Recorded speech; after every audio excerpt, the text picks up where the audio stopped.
crochet friends, and welcome back to another video. Today I hope you're excited because we're going to be making this super cute baby blankets.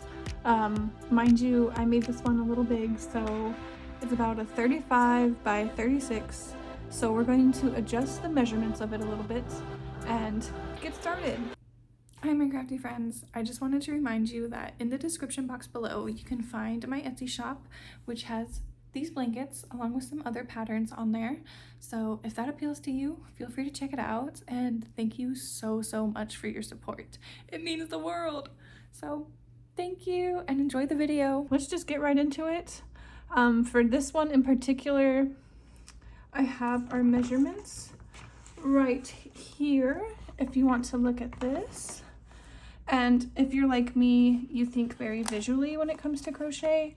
So if this helps, this is the pattern I'm doing. It's called the cross double. And here is a nice little diagram demonstrating everything that we're going to do. Alrighty, so depending on how large you want your project to be, this blanket is a very nice size. It's about 35 by 36. And I started with 116 starting chains. But honestly, you can do it however large you'd like. So in order to do that, get an even number and then add 2 to it for the foundation chain. So for today's video, I'm going to be walking along with you guys, and I'm going to be using this yarn right here. Absolutely love this yarn. Hobby Lobby is the best. I'm biased, and they just have the softest yarns. I just love it, and they're always on sale, so it's never really $5. It's usually like 3 something, and I love a sale. I don't know about you. So all right, I'm going to get started. I'm going to, since 116 was way too much and I used 3 skeins, I only have 2.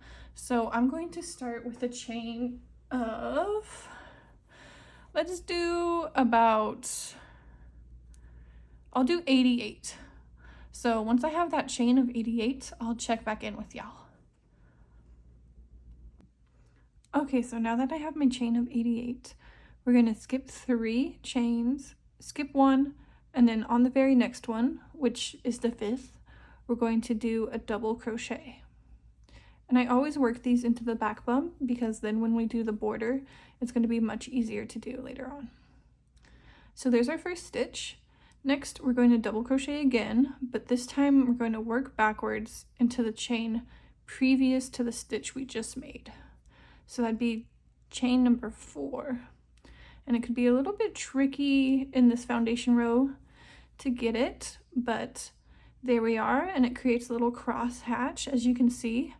And we're just going to continue that all the way down. So we're going to skip 1 chain, double crochet in the next, like so.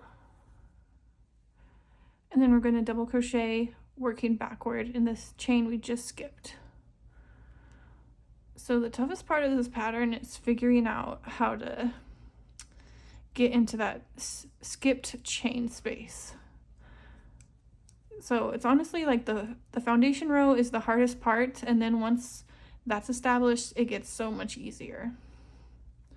So I'm just going to keep on doing that. Again, we're going to skip this next one and work into the following. So there's a double crochet. Gonna work backwards. Sometimes you really have to wiggle it with this pattern, I noticed, but that's just for the starting, just for this foundation row. So yeah, there's our first 3 stitches, and we're just going to continue that all the way down. So I'll do it for you guys one more time. We're going to skip and then work into the next one.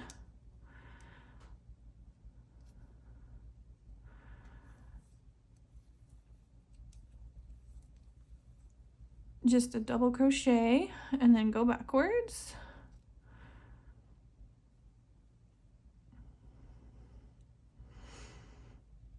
Come on, little guy. There we go. Nice. Beautiful. Okay, so I'm just going to continue that all the way down, and I'll meet you guys when I'm done. now that I'm done doing all those crisscross foundation stitches, again, those are just double crochets, we're going to end with a double crochet in this very last chain. So you kind of just gotta wiggle your way in. If I could do it, oh my gosh.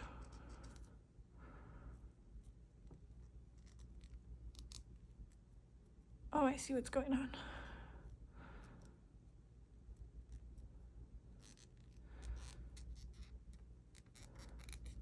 There we go.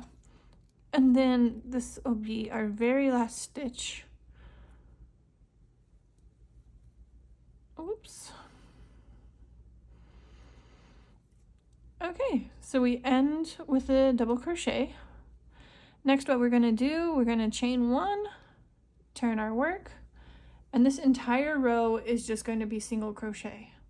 So this is a very simple pattern. It's just a 2-row repeat, and we're just going to keep on doing this over and over again, which will be much easier now, especially since we got the foundation row out of the way. So yay! And yeah, we're just going to single crochet all the way down.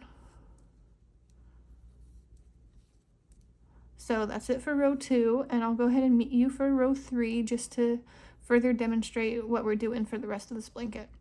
But this is just a 2-row repeat, so if you feel confident, all we do is skip a stitch, double crochet, work backwards, and that's it. So yeah, I'll go ahead and finish this row and then meet you when I'm done.